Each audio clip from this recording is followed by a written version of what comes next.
नमस्कार मेरे प्यारे साथियों, मैं हर्ष तिवारी आप सबका स्वागत करता हूं आपके बहुत ही प्यारे चैनल वर्ल्ड अफेयर्स के अंदर। साथियों, आज यहां पे 12 मई और शुरू करते हैं 12 मई के बहुत ही शानदार करंट अफेयर्स को पहले क्वेश्चन के साथ में। पहला क्वेश्चन ये है कि अभी हाल ही में किस व्यक्ति को किसे यहां पे अपॉइंट किया गया है as executive director of the Reserve Bank of India. तो आरबीआई के यहाँ पे नए जो एग्जीक्यूटिव डायरेक्टर वो कौन बनाए गए हैं? इसका सही आंसर है मेरे साथियों पे, देखिए श्री जोस यहाँ पे जे कटूर। तो जोस जे कटूर यहाँ पे बना गया पे न्यू ईडी, आप कह सकते हैं executive director of the RBI.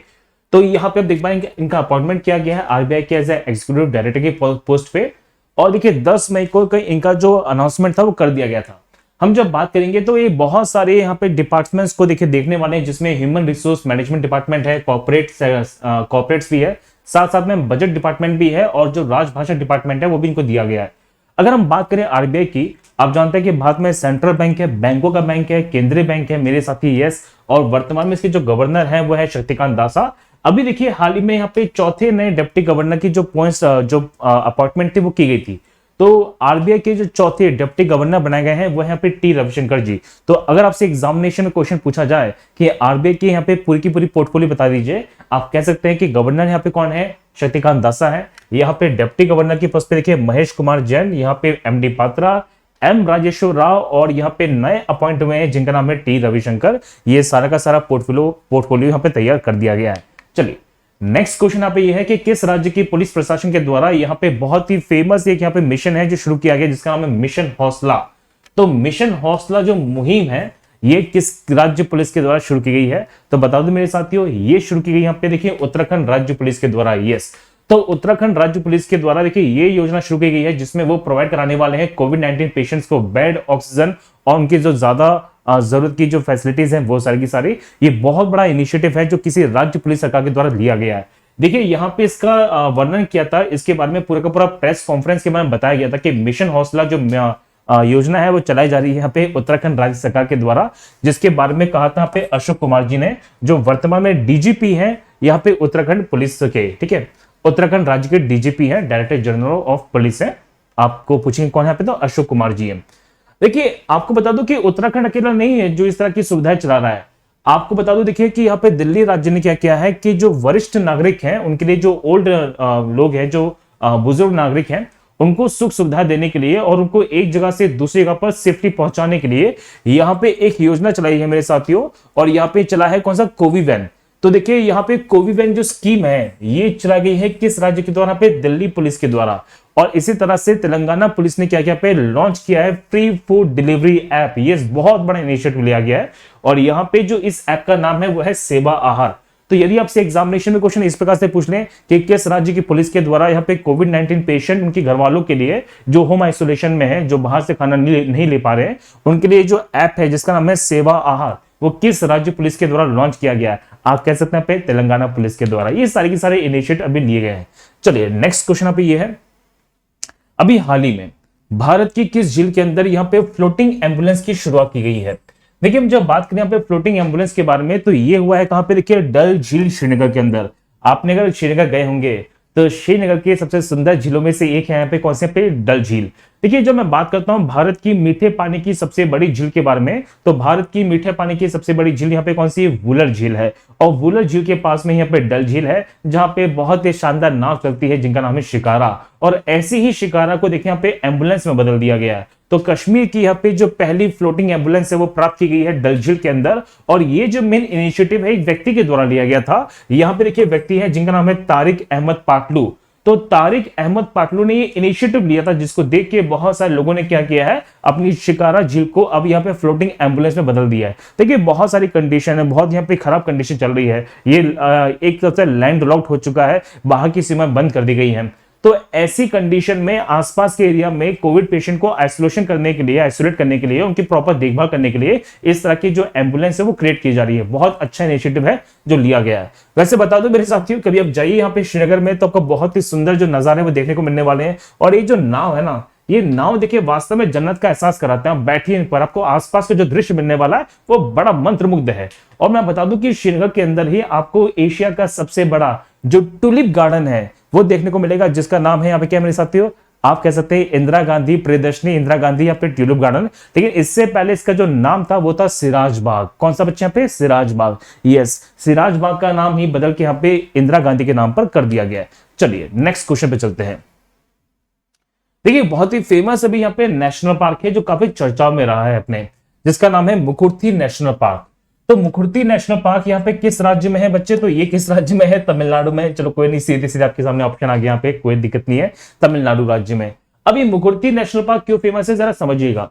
देखिए तमिलनाडु की हम जब बात करते हैं तो ईस्टर्न घाट और वेस्टर्न घाट जहां पर आके मिलेंगे ना, वो एक एरिया बनता है ब्लॉक माउंटेन्स का, जिसे बोलते हैं नीलगिरी। यस मेरे साथियों, नीलगिरी एक एक्चुअली भी दिखाया तो एक जंक्शन पॉइंट है वेस्टर्न घाट्स का, ईस्टर्न घाट्स का। अब नीलगिरी का जो विस्तार है ना, ये तमिलनाडु में भी है, केरला के अंदर भी है। तो तमिलनाडु और केरला के बीच में जो बॉर्डर वाला इलाका है नीलगिरी का, वहीं पे पड़ता है कौन सा मेरे साथियों? नेशनल पार्क है। वहीं पर यहाँ पे मुकुर्थी नेशनल पार्क है, जहां पे बहुत ज्यादा मात्रा में जो अवैध जो कार्रवाई है की जा रही है। तो यहाँ पे इलीगल कंस्ट्रक्शन है जो किए जा रहे थे, और जिससे वहां की जो बायोडाइवर्सिटी है इस पर बहुत ज्यादा फर्क पड़ने वाला था। तो इसी के अगेंस्ट यहाँ पे बहुत सारी चीजें चलाई गई थी, और ये बहुत ज्यादा हाईलाइट हुआ था अपने यहाँ पे इलीगल कंस्ट्रक्शन को लेके। देखिए हुआ क्या है, यहाँ पे अपार्टमेंट्स बनाने की बात चल रही है। सोचिए नेशनल पार्क के अंदर अपार्टमेंट्स, उनका कहना है कि हम यहाँ पे पर्यटन को बढ़ावा करेंगे, और कहना कहीं बहुत सारा करप्शन का मामला है जो यहाँ पे सामने आ सकता है, ये तो श्योर बात है। तो आपको ये बात याद कर लीजिएगा कि ये नेशनल पार्क कहां पड़ता है बच्चे? ये पड़ता है in the region of the Nilgiri. Nilgiri की जब मैं बात करता हूं तो ये बहुत फेमस है। भारत के अंदर देखा जाए तो पहला जो बायोस्फीयर रिजर्व है, पहला जो जैवमंडली क्षेत्र है, वो कौन सा पे? नीलगिरी है। यस मेरे साथियों, भारत का जो पहला जैवमंडली क्षेत्र वो नीलगिरी है। और ये कहां पड़ता है मेरे साथियों? ये पड़ता है junction of the western Ghat eastern Ghat. दोदा बेटा, एग्जामिनेशन में क्वेश्चन पूछेंगे आपसे कि दोदा बेटा कहां की सबसे ऊंची चोटी है, तो याद कर लीजिएगा कि दोदा बेटा यहाँ पे नीलगिरी की सबसे ऊंची चोटी है। ये बात आपको पता होनी चाहिए। तो मुकुर्थी नेशनल पार्क पड़ता है कहां पे बच्चे? नीलगिरी के अंदर। और वहीं पे देखिए बहुत ही फेमस स्पीशीज रहती है जिसका नाम है नीलगिरी ताहार। देखिए नीलगिरी ताहार यहाँ पे तमिलनाडु का स्टेट एनिमल भी है। अगर हम बात करें पे मुखर्ती राष्ट्रीय उद्यान के बारे में, तो इसे स्टैब्लिश किया गया था 2001 में, आता है नीलगिरी जिले के अंदर। और ये बता चुका हूं कहां पड़ता है? नीलगिरी बायोस्फीयर रिजर्व में। देखिए मेरे पीछे देख पाएंगे आप लोग, कितना सुंदर दृश्य है नीलगिरी का, बड़ा ही मनमोहक दृश्य यहाँ पे नजर आता है नीलगिरी पर्वतमाला की जब बात करेंगे। देखिए इस प्रकार का दृश्य है। आप जाइए ऊटी, नाम तो सुना होगा आप लोगों ने, ऊटी कोडाइनाल, ये सब के सब देखिए इसी क्षेत्र में आते हैं। वैसे कोडाइनाल थोड़ा सा अलग हो जाता है, चलो ये सब मैं आपको देखिए ज्योग्राफी में बहुत डिटेल से पढ़ाऊंगा, ठीक है। तो नीलगिरी, ये है Nilgiri as you can see on the map. बच्चे एक मिनट देगा बस। यस, तो ये देखिए ये कहां पे देखिए नीलगिरी है, आप देख पाएंगे। अच्छा हाँ, एक छोटी सी इंफॉर्मेशन और देनी थी आप लोगों को, ये है कि आज यहाँ पे 9 बजे देखिए मेरी करंट अफेयर्स की लाइव क्लास है। कल वैसे मुझे कल लेनी थी, लेकिन कल थोड़ा सा काम में मैं व्यस्त हो गया था, थोड़ा मेरी तबियत भी सही नहीं हुई थी, कल थोड़ा सा इश्यूज आ गए थे थोड़े, कोई दिक्कत नहीं। आज यहाँ पे 9 बजे देखिए बहुत ही शानदार करंट अफेयर्स की क्लास होने वाली है लाइव। मैं लाइव पढ़ाऊंगा आप लोगों को, और वहां पे आपको बता दूं मेरे साथियों कि मैं 20 अप्रैल से लेकर 30 अप्रैल तक के सारे क्वेश्चंस को कवर कराने वाला हूं। 3 सेक्शन बांटूंगा उसको, क्वेश्चंस, यहाँ पे डेट्स और अपॉइंटमेंट्स। तो क्लास में जरूर आएगा, उसको जरूर शेयर कीजिएगा। दूसरी बात बच्चे ये देखिए, आपके लाइक्स बहुत कम होते हैं। बहुत मेहनत कर रहा हूं आप लोगों के लिए, मैं बहुत ज्यादा मेहनत कर रहा हूं, आपके लाइक्स कम होते हैं। कल टारगेट दिया था मैंने 7000 लाइक्स का, आज कम से कम ये टारगेट मुझे अचीव होना चाहिए। चलिए हम जब बात करें यहाँ पे देखिए तमिलनाडु के बारे में, as you can see on the map की यहाँ पे तमिलनाडु है। आप में से बहुत ही कम बच्चे जानते होंगे मेरे साथियों कि 1953 की जब बात करते हैं, 1953 की बात करते हैं, तो ये मद्रास प्रांत हुआ करता था। और मद्रास प्रांत में ही तेलुगु तमिल भाषी लोगों को बीच में देखिए युद्ध चल रहा था, युद्ध नहीं कह सकते, मतभेद चल रहा था। अ काइंड ऑफ सिविल यहाँ पे कंडीशन बन चुकी थी, सिविल वॉर की। और इसी कारण से देखिए तमिल और तेलुगु भाषी लोगों के बीच में यहाँ पे राज्यों का बंटवारा करने की मांग चली थी। तब यहाँ पे रामुलु पोट्टी ने अनशन किया था, जिनकी मृत्यु हुई थी यहाँ पे 56 दिन के आमरण अनशन के बाद। और यहाँ पे तेलुगु भाषी लोगों को अलग करके नया राज्य बनाया गया, जिसका नाम था कौन सा मेरे साथियों? यहाँ पे आंध्र प्रदेश। और यहाँ पे तमिलनाडु फिर बाद में नया राज्य बना है। तो Tamil Nadu actually it's a part of the Madras. वैसे बताऊं तो आंध्र प्रदेश भी मद्रास का पार्ट है। तो ये यूपीएससी में क्वेश्चन पूछा गया था, is Andhra Pradesh was a part of the Madras state? Yes it was, लेकिन 1953 से पहले था। चलो हम जब बात करेंगे पे तमिलनाडु के बारे में, तो देखिए एमके स्टालिन इसके नए यहाँ पे कौन बने हैं? चीफ मिनिस्टर बने हैं। अभी भी मैंने बताया था मेरे साथियों, अभी भी की बात है ये, है ना, लेटेस्ट क्वेश्चन है ये। तो एमके स्टालिन इसके देखिए नए सीएम है। बनवारी लाल पुरोहित कौन है पे? गवर्नर है। यहाँ पे चेन्नई कैपिटल है, 1 नवंबर को बनकर तैयार हुआ था। और 38 यहाँ पे क्या है मेरे साथियों? जिलों की संख्या। ये बेसिक इंफॉर्मेशन मैंने बता दी है। और तमिलनाडु की जब बात करते हैं, तो तमिलनाडु के यहाँ पे पड़ने वाला जो एरिया है बच्चे, ये जो कोस्टल एरिया है, यहां पर मिलने वाला जो एरिया है उसे बोलते हैं कोरोमंडल। यदि आपसे एग्जामिनेशन में क्वेश्चन पूछा जाए कि यहाँ पे कौन सा कोस्टल एरिया है जो तमिलनाडु में देखने को मिलने वाला है, तो तमिलनाडु में जो मिलने वाला कोस्टल एरिया उसका नाम है कोरोमंडल कोस्टल एरिया। यस मेरे साथी, कोरोमंडल। और लौटते हुए मानसून से, रिट्रीट ऑफ मानसून से यहाँ पे वर्षा प्राप्त होती है, वर्षा होती है। चलिए नेक्स्ट क्वेश्चन यहाँ पे दिया गया है, इनमें से कौन सी सोशल मीडिया साइट है, नेटवर्किंग साइट है, जिसने भारत में कोविड-19 के रिलीफ फंड के तौर पर 15 मिलियन यूएस डॉलर देने की जो बात है वो कही है। तो ये जो सहायता राशि है ये दी है किसने मेरे साथियों पे? ट्विटर ने। Yes, Twitter is the right answer. तो ट्विटर के जो सीईओ है जिनका नाम है यहाँ पे जैक डॉर्से, यस याद कर लीजिएगा, ये नाम बहुत इंपॉर्टेंट है। तो जैक डॉर्से ने क्या किया है, 15 मिलियन इनामी राशि को यहाँ पे 3 एनजीओ में बांटा है, 3 एनजीओ में बांटा है, जिसमें पहला है केयर एनजीओ जिसको मिला है $10 मिलियन। फिर यहाँ पे देखिए एड इंडिया एनजीओ है जिसमें $2.5 मिलियन है, और यहाँ पे सेवा इंटरनेशनल है जिसमें $2.5 मिलियन है। लगभग 110 करोड़ के आसपास आप इसकी टोटल वैल्यूएशन कर सकते हैं। तो ट्विटर की जब बात करते हैं मेरे साथियों, देखिए बहुत सारे फाउंडर्स थे, लेकिन जैक डॉर्सी का जो नाम है कुछ ज्यादा ही फेमस है यहाँ पे। और 21 मार्च 2006 को, याद कर लीजिए 21 मार्च 2006 को यहाँ पे कैलिफोर्निया यूएसए के सैन फ्रांसिस्को के इलाके में इसको यहाँ पे एस्टैब्लिश किया गया था। यहाँ पे हम जब बात करते हैं तो सैन फ्रांसिस्को में देखिए इसका यहाँ पे क्या हेडक्वार्टर है। और हम जब बात करेंगे तो आज से 4 या 5 दिन पहले, यस आप कह सकते हैं लगभग 6 या 7 मई के आसपास, तो ट्विटर ने अपना देखिए एक नया जो बेनिफिशियरी है वो यहाँ पे जारी की थी। उनका कहना था कि जो ट्विटर अकाउंट के अंदर जिनके अकाउंट होल्डर्स है ना, वो अब यहाँ पे पैसे का ट्रांसफर भी कर सकते हैं। देखिए ट्रांसफर मनी टू, तो इसके लिए उन्होंने एक यहाँ पे देखिए एक प्रोफाइल है जो जारी किया है जिसका नाम है टिप जार। तो यदि आपसे एग्जामिनेशन में क्वेश्चन पूछे कि ट्विटर ने क्या किया है, यहाँ पे अब ट्रांसफर ऑफ द मनी के लिए एक नया पोर्टफोलियो जारी किया है जिसका नाम क्या है, उसका नाम है मेरे साथ यहाँ पे कौन सा, टिप जार। तो टिप जार यहाँ पे किसके द्वारा जारी किया गया है, तो याद कर लीजिएगा पे ट्विटर के द्वारा जारी किया गया है। चलिए अगर देखिए हम बात करें पेटीएम और यहाँ पे फेसबुक के बारे में, तो पेटीएम फेसबुक ने अभी कोविड-19 वैक्सीनेशन को बढ़ावा देने के लिए जो वैक्सीनेशन सेंटर टूल फाइंडर जो एप्लीकेशन है वो यहाँ पे इंस्टॉल की है, और बड़ी आसानी से अपने आसपास के वैक्सीनेशन सेंटर का पता कर सकते हैं। अगर आपको किसी प्रकार से कोई रिमाइंडर नहीं मिल रहा है तो यहाँ पे नोटिफाई का ऑप्शन आता है, तो आप वहां पे क्लिक कर दीजिए। As the seat are vacant there, जैसे स्लॉट यहाँ पे वैकेंट होगा, खाली हो जाएगा, आपके पास नोटिफिकेशन पहुंच जाएगा। और मेरे साथियों मेरा आप सबसे विनम्र ये निवेदन है, अनुरोध करता हूं वैक्सीनेशन को जरूर लगाइए, प्लीज वैक्सीनेशन को लगवा लीजिए, आपके लिए बहुत बेनिफिट होने वाला है। मैंने जो सहा है मैं नहीं चाहता मेरे साथियों कि वो आप भी सहे, बड़ा कष्टदायक जीवन हो जाता है यहाँ पे। चलो हम जब आगे चलेंगे तो यहाँ पे क्वेश्चन देखिए बहुत ही इंपॉर्टेंट है, खतरा भी क्वेश्चन का है। अभी वो कौन सा स्टेट है जिसने यहाँ पे म्यूकोरमाइकोसिस यहाँ पे जो बीमारी हो रही है, देखिए ये एक प्रकार का नया इन्फेक्शन है जो भारत में निकला है, मैं आपको चलो इसमें डिटेल से बताऊंगा। तो म्यूकोरमाइकोसिस जो बीमारी हो रही है उसको इलाज को फ्री करने की जो घोषणा कर दी है किस राज्य सरकार के द्वारा, बहुत ही शानदार इनिशिएटिव। देखिए कभी कभी ना मुझे गर्व होता है भारतीय होने पर, और ये गर्व का कारण भी है। तो हम जब बात करेंगे सर सही आंसर यहाँ पे क्या, देखिए महाराष्ट्र है। देखिए तो महाराष्ट्र सरकार ने क्या किया है, यहाँ पे ज्योतिबा फुले जन आरोग्य योजना, इस योजना का नाम याद कर लीजिएगा बच्चे, एग्जामिनेशन में क्वेश्चन पूछेंगे। तो यहाँ पे ज्योतिबा फुले जन आरोग्य योजना के तहत जो कोविड-19 से ठीक होने वाले पेशेंट, उनमें जो फंगस की बीमारी हो रही है म्यूकोरमाइकोसिस की, उसमें होने वाला जितना भी इलाज है ये मुफ्त किया जाएगा महाराष्ट्र राज्य सरकार के द्वारा। वैसे बता दो मेरे साथियों कि कोविड-19 से ज्यादा डेडली डिसीज आ रही है यहाँ पे कौन सी, म्यूकोरमाइकोसिस। इसमें होता क्या है, ये एक प्रकार का फंगस बीमारी है जो देखिए वेट सर्विस से फैलता है। अगर मान लीजिए कि आप यहाँ पे एडमिट रहे होंगे और अगर आपको यहाँ पे बहुत सारे पहले से हेल्थ इश्यूज रहे होंगे, तो हो सकता है कि फंगस आपके शरीर में आ जाए, और ये शरीर में होने के कारण हमारे शरीर में बहुत सारी चीजों को इफेक्ट करता है। देखिए कई बार यहाँ पे आंखें निकालने की कंडीशन बन जाती है, इसका जो इंपैक्ट नजर आता है वो आंखों पर ज्यादा नजर आता है, और यहाँ पे डेडली फंगस है ये, यहाँ पे 50% के आसपास चांसेस होते हैं इंसान के बचने के ही, अगर उसको सही प्रॉपर इलाज मिल जाए तो ये तो आप देख पा रहे हैं। कभी काम करते हैं इसमें मैं डिटेल्ड वीडियो है जो जल्दी लेके आऊंगा। देखिए अभी तो मैं आपको बता दूं कि थोड़ा मेरा जो शेड्यूल है वो थोड़ा सा बिजी चल रहा है, करंट अफेयर्स की क्लासेस चल रही है, जल्दी आप लोगों के लिए देखिए यूपीएससी पॉइंट ऑफ व्यू से क्लासेस लेके आने वाला हूं। साथियों बहुत अच्छा क्लासेस लेके आऊंगा आपके GS1, GS2, GS3, GS4, यहाँ पे उनके अकॉर्डिंगली जो पेपर सेट किए जाते हैं यूपीएससी मेंस में, उसमें किस तरह से क्वेश्चन बनते हैं, और जल्दी अगर अपनी डिमांड रही तो प्रिलिमिनरी एग्जामिनेशन के पॉइंट ऑफ व्यू से भी हम करंट अफेयर्स को ले सकते हैं। चलो तो अगर बात करें यहाँ पे महाराष्ट्र की, तो महाराष्ट्र की जो गवर्नर है वो है भगवत सिंह कोश्यारी।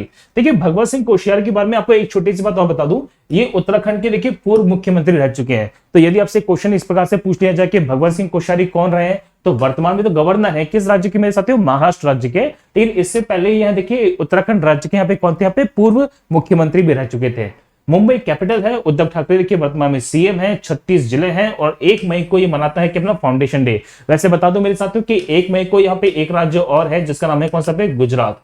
तो गुजरात राज्य का देखिए यहाँ पे क्या फाउंडेशन डे है। और भगवत सिंह कोश्यारी किस राज्य के मुख्यमंत्री रह चुके मेरे साथियों, उत्तराखंड के मुख्यमंत्री रह चुके हैं।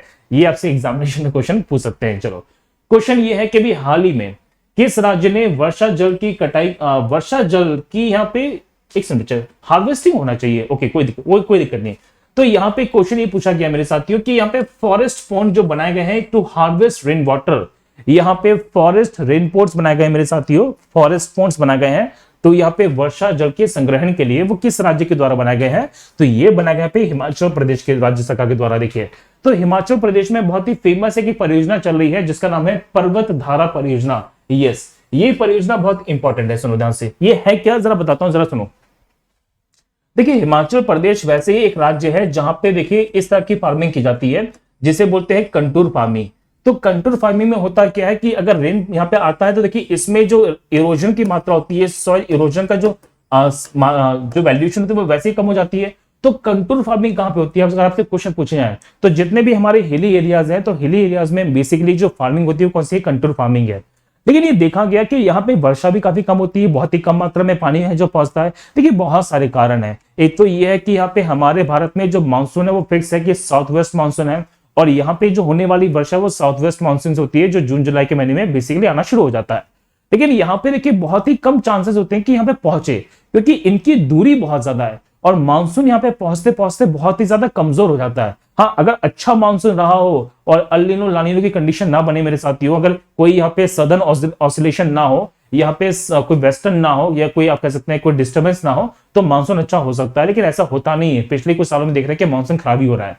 तो हिमालय के एरियाज में वर्षा काफी कम प्राप्त हो रही है। तो वहां पे होने वाले जितनी भी वर्षा है उन्हें यहाँ पे संरक्षित करने के लिए और वहां के पानी को लेके और देखिए चीजों को बढ़ा सकते हैं। आपने शायद सुना नहीं होगा कि आज से पिछले 1-2 साल पहले शिमला के अंदर यहाँ पे पानी की कमी हो गई थी। यस, शिमला जो पहाड़ी इलाकों में है वहां पे पानी की कमी थी जिससे टूरिज्म को बहुत ज्यादा प्रभाव पड़ा था। तो यहाँ पे गवर्नमेंट ने क्या किया है, यहाँ पे देखिए ये परियोजना चलाई है जिसके अंदर इस प्रकार से तालाब है जो बनाए जाएंगे और ये कंटूर फार्मिंग के बेसिकली करने वाले हैं। जहां पे कंटूर फार्मिंग होती है वहां पे की जाएगी। तो ये कहां पे हो रहा है बच्चे, हिमाचल प्रदेश में की जा रही है। और हिमाचल प्रदेश की जब बात करते हैं तो बंदराव दत्तात्रेय जी देखिए यहाँ पे कौन है, गवर्नर है, और जयराम ठाकुर जी यहाँ पे कौन है, वर्तमान में सीएम है। ये बात आपको पता होनी चाहिए। वैसे यहाँ पे 12 जिले हैं। नेक्स्ट क्वेश्चन यहाँ पे ये है कि अभी हाल ही में किस व्यक्ति को, किस खिलाड़ी को अप्रैल के लिए ICC men's player of the award, ICC player of the month चुना गया है। तो ये चुना गया बच्चे यहाँ पे किसे, पाकिस्तान के बाबर आजम को। यस, तो बाबर आजम को चुना गया देखिए ICC player of the month यहाँ पे अप्रैल महीने के लिए। वहीं पे हम जब बात करते हैं वुमेन्स की, तो वुमेन्स में यहाँ पे कौन से हैं, एलाइसा हेल्डी है। तो एलाइसा हेल्डी यहाँ पे देखिए वुमेन्स की है जो ऑस्ट्रेलिया से है बच्चे। चलो नेक्स्ट क्वेश्चन आपके सामने स्क्रीन पर आने वाला वो ये है, अभी हाल ही में बहुत ज्यादा खबरों में रही है किताब, बहुत ज्यादा चर्चों में रही है किताब, कौन सी, एलिफेंट इन द वॉर्म। बहुत बढ़िया। ये किसके द्वारा लिखी गई है बच्चे, तो ये लिखी गई है किसके द्वारा, ये लिखी यहाँ पे देखिए कल्कि कोचलिन के द्वारा। देखिए कल्कि कोचलिन की हम जब बात करते हैं, ये बहुत ही फेमस देखिए बॉलीवुड की अदाकारा है। देवदी मूवी आपने शायद देखी होगी इनकी। तो देवदी मूवी से इन्होंने देखिए बॉलीवुड में कदम रखा था और इन्हीं के द्वारा ये जो किताब है वो लिखी गई है, जिसमें देखिए बताया कि किस प्रकार से यहाँ पे बहुत सारे सोसाइटीज में ये कार्य किए जाते हैं कि वो गर्भपात को ज्यादा बढ़ावा देते हैं। आज भी हमारे भारत के कई राज्य ऐसे हैं, देखिए वैसे तो ये पूर्ण रूप से गैर कानूनी है, लेकिन भारत में आज भी कुछ तुच्छ मानसिकता वाले लोग पाए जाते हैं जो इस कार्य को बढ़ावा देते हैं। मेरे साथियों देखिए कोई भी चीज यहाँ पे पूर्ण रूप से तो आइसोलेट हो नहीं पाई है, लेकिन क्या करें, भारत में देखिए जनसंख्या बहुत बड़ा मुद्दा है, गरीबी बहुत बड़ा मुद्दा है, लेकिन समस्या ये है कि कोविड-19 अभी उन सबसे ज्यादा बड़ा मुद्दा है। कोई दिक्कत नहीं, इसको हम कभी सरकार आइसोलेट कर ही लेगी। चलो, तो यहाँ पे ये जो पूरा का पूरा दिया गया है और इन्होंने अपने प्रेगनेंसी के समय के जो कार्यकाल थे, उन्होंने अपनी प्रेगनेंसी के समय के जो जीवन काल के चक्र थे उनके बारे में बहुत अच्छा वर्णन किया और उन्होंने अनुभव किया कि प्रेगनेंसी के समय में यहाँ पे किस प्रकार के सुखद अनुभव का एहसास होता है। और उन्होंने ये भी जाना कि बहुत सी महिलाएं ऐसी है जिन्हें इस प्रकार से अबॉर्शन के लिए फोर्स किया जाता है। उनके दर्द दुर्द को उन्होंने समझने की कोशिश की थी उस किताब के अंदर। चलिए देखिए, कल मैंने आपको एक किताब के बारे में बताया था जिसका नाम है बुद्धा इन गंधार। तो ये भी बहुत फेमस किताब है, सुनीता द्विवेदी के द्वारा जो लिखी गई है। चलिए नेक्स्ट क्वेश्चन आप ये कि यहाँ पे यूनाइटेड नेशंस का क्लाइमेट चेंज कॉन्फ्रेंस COP 26 2021 कहां पे किया जाने वाला बच्चे? तो ये होगा कहां पे, देखिए स्कॉटलैंड में, और स्कॉटलैंड के अंदर कहां पे, देखिए ग्लासगो में। तो यहाँ पे मैं बता चुका था, अभी मैं बता चुका था देखिए आपको कि यहाँ पे किस प्रकार से COP 26 की जो इस बार मीटिंग होने वाली है वो होने वाली है नवंबर 2021 में। कहां पे होगी बच्चे? यहाँ पे ग्लासगो में होगी। इसमें मेन क्या कहा गया, इसमें ये कहा गया कि हम यहाँ पे पूरा कोशिश करेंगे कि यहाँ पे जो कार्बन एमिशन हो रहा है और जो ग्रीन हाउस का एमिशन हो रहा है उसे रिड्यूस कर दे, नेग्लिजिबल कर दे, ना कि बराबर कर दे बाय 2030। वैसे ना तो हो नहीं सकता है मेरी साथियों, 50% कम करने की जो इसमें प्रोबेबिलिटी है वो ली गई है, जो इसमें चांसेस है वो लिए जा रहे हैं इस मीटिंग के अंदर बाय 2030। चलो, और अभी आपको बताता देखिए, अभी यहाँ पे जो बाइडेन जो राष्ट्राध्यक्ष हैं, प्रेसिडेंट हैं यूएसए के, उन्होंने इसके लिए देखिए यहाँ पे मीटिंग भी की थी। चलो नेक्स्ट क्वेश्चन देखिए, बहुत ज्यादा इंपॉर्टेंट है। अभी हाल ही में WHO के द्वारा इंडिया के कोविड-19 वेरिएंट को, यहां पर मैंने क्वेश्चन का आंसर बता दीजिए, कोई दिक्कत नहीं। अभी यहां पे किस ऑर्गेनाइजेशन के द्वारा इंडिया के जो कोविड-19 वेरिएंट चल रहा है इसे वेरिएंट ऑफ कंसर्न दे दिया गया है, मतलब खतरों की सूची में शामिल कर दिया गया है। तो इसे करने वाला जो संगठन है वो कौन सा है? WHO है।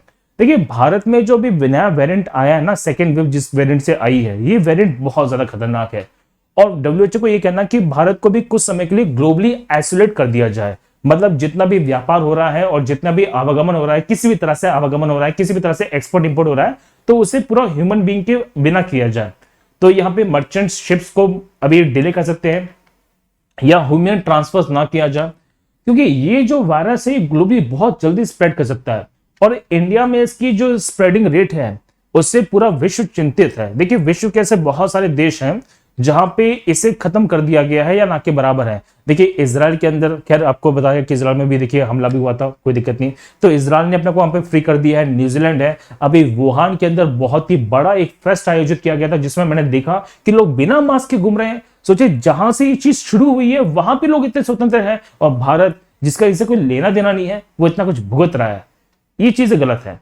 तो यहां पे देखिए इंडिया में जो भी कोविड का वेरिएंट चल रहा है, जैसे सेकेंड वेव आई है, वह है B1617, और इसी वेरिएंट को यहाँ पे ग्लोबली यहाँ पे चिंता का कारण मान लिया गया है। और एक कह दिया मेरे साथियों कि ये जो वेरिएंट है ना, ये अभी 30 से ज्यादा कंट्रीज में फैल चुका है। सोचिए जब यहाँ पे ज्यादा अंतरराष्ट्रीय विमान सेवाएं नहीं है तो भी यहाँ पे 30 से ज्यादा देशों में ये जो वेरिएंट है फैल चुका है। आपको बता दूं कि भारत में बहुत सारे वेरिएंट मिलते हैं जिसे WHO के द्वारा क्लासिफाई किए गए हैं। जैसे यूके में मिलने वाला जो वेरिएंट है वो है B117, साउथ अफ्रीकन वेरिएंट है B1351, और ब्राजीलियन है P1 है। देखिए इन सब वेरिएंट्स को देखिए वेरिएंट ऑफ कंसर्न की सूची में शामिल कर लिया गया है। WHO की बात करते हैं तो 7 अप्रैल 1948 को स्थापना की थी, जिनेवा स्विट्जरलैंड में इसका मुख्यालय है। ये सब आप यहाँ पे जानते होंगे। चलिए आज का लास्ट क्वेश्चन यहाँ पे ये है कि 12 मई को इनमें से कौन सा दिवस है जो हर साल मनाया जाता है बच्चे? तो आज का दिवस बहुत ज्यादा इंपॉर्टेंट है जिसका नाम है इंटरनेशनल नर्स डे। यस मेरे साथियों, आज ही मनाया जाता है इंटरनेशनल नर्स डे। और याद होगा कि आपको मैंने स्टार्टिंग में ही जो फोटो ली थी वो यहाँ पे इसी डे को समर्पित थी। चलिए अगर बात करें, देखिए यहाँ पे फ्लोरेंस नाइटिंगेल हैं, उन्हीं को समर्पित ये दिवस है, मनाया जा रहा है, जो विश्व की बहुत ही फेमस यहाँ पे नर्स मानी गई मेरे साथियों। देखिए वास्तव में देखा जाए तो सच्चे सेवा का भाव है ये, यहाँ पे सच्ची सेवा का भाव है। और मैं विनम्र निवेदन करता हूं और यहाँ पे देखिए आपको बताओ मेरे साथियों, समर्पण करता हूं अपने आप को। यहाँ पे मेरा भाव समर्पित है सभी डॉक्टर्स को, सभी नर्सेस को, जो जी जान से कई लोगों की जिंदगी को बचाने में लगे हुए हैं। हम सिर्फ उनके भाव को समझ सकते हैं, उनकी मेहनत को देख नहीं सकते। किस प्रकार से पसीने में बह बहकर, किस प्रकार से मेंटल हैरेसमेंट को झेलकर वो कई लोग की जान बचा रहे हैं, कई लोग खुशी दे रहे हैं, कई लोग गाली देके जा रहे हैं। लेकिन क्या कर सकते हैं मेरे साथियों, वो वास्तव में सच्चे भगवान भी है। देखिए तो ब्रिटेन के हैं और 1965 से ये 1965 से ये जो दिवस है मनाया जा रहा है। अब क्वेश्चन बनेंगे थीम को लेके, तो थीम बहुत इंपॉर्टेंट है। इस साल की जो थीम है वो है nurses a voice to lead. ये थीम दी गई मेरे साथियों, a vision for future health care, ये थीम है जो इस साल की यहाँ पे दी गई है। तो साथियों ये था आज का हमारा करंट अफेयर्स का सेशन। मैं उम्मीद करता हूं आपको ये सेशन बहुत ज्यादा पसंद आएगा, बहुत कुछ नया आपको सीखने को जरूर मिलेगा मेरे साथियों। और सबसे इंपॉर्टेंट बात यह है, अनअकैडमी के किसी भी सब्सक्रिप्शन को अनलॉक करने के लिए आप मेरा कोड यहाँ पे यूज कर सकते हैं, दैट इज ST10। तो आप यहाँ पे देखिए अनअकैडमी के किसी भी सब्सक्रिप्शन को अनलॉक करने के लिए यहाँ पे यूज कीजिएगा मेरा कोड, दैट इज ST10। और यहाँ पे सबसे इंपॉर्टेंट बात ये है मेरे साथियों कि यहाँ पे हम जब बात करते हैं देखिए अनअकैडमी के बारे में, तो अनअकैडमी के सब्सक्रिप्शन के बहुत ज्यादा फायदे भी हैं। क्या फायदे हैं जरा सुनिएगा। पहली बात तो यह है कि इंडिया के बेस्ट लीडिंग एजुकेटर्स आपको वहां मिलने वाले हैं। आप परफेक्ट तरीके से एक ही बार में अपनी तैयारी को पूर्ण रूप से कर सकते हैं। और सबसे मेन बात यह कि अपनी तैयारी का जो मेन आकलन है वो आपको वहां पे करने को मिलेगा। बहुत सारे लाइव टेस्ट हैं, क्विज हो रहे हैं, बहुत सारे अलग तरीके हैं जहां से आपको तैयारी को बेहतरीन कर सकते हैं। और यदि आपको कोई डाउट है, आप 1-to-1 यहाँ पे इंटरेक्टिव सेशन ले सकते हैं इंडिया के बेस्ट और टॉप एजुकेटर के साथ में। तो किस बात का इंतजार कर रहे हैं मेरे साथियों? इतना इन्वेस्टमेंट किया है दूसरों पर, एक बार अपने ऊपर इन्वेस्टमेंट करके जरूर देखिएगा। तो follow my code, use my code, that is ST10 and save money. And the most important thing मेरे साथियों कि आपको इसकी पीडीएफ कहां मिलने वाली है? तो पीडीएफ मिलने वाली है आपको यहाँ पे टेलीग्राम चैनल पे, जिसका नाम है हरीश तिवारी सर अनअकैडमी। अभी बहुत से बच्चे यहाँ पे नहीं जुड़े हैं बच्चे, तो जल्दी से जुड़ जाइए Harish Tiwari sir Unacademy class पर। आपको रेगुलर यहाँ पे पीडीएफ मिलने वाली है बहुत ही शानदार तरीके से। ठीक है बच्चे सुनो, तो आज मेरी क्लास है यहाँ पे 9 बजे लाइव क्लास होने वाली है, जिसमें मैं 20 से लेकर 30 अप्रैल का जो करंट अफेयर्स कराने वाला हूँ। लिंक आपको डिस्क्रिप्शन मिल जाएगी, नहीं तो लाइव आ जाइए यहाँ पे अपने बहुत ही प्यारे चैनल वर्ल्ड अफेयर्स के अंदर। तो साथियों ये था आज का करंट अफेयर्स। आप मुझे जरूर बताना कि कैसा लगा आपको ये। तब मेरे साथियों लेता हूं विदा, हम मिलेंगे कल और डिटेल से। तब तक के लिए मेरे साथियों जय हिंद जय भारत।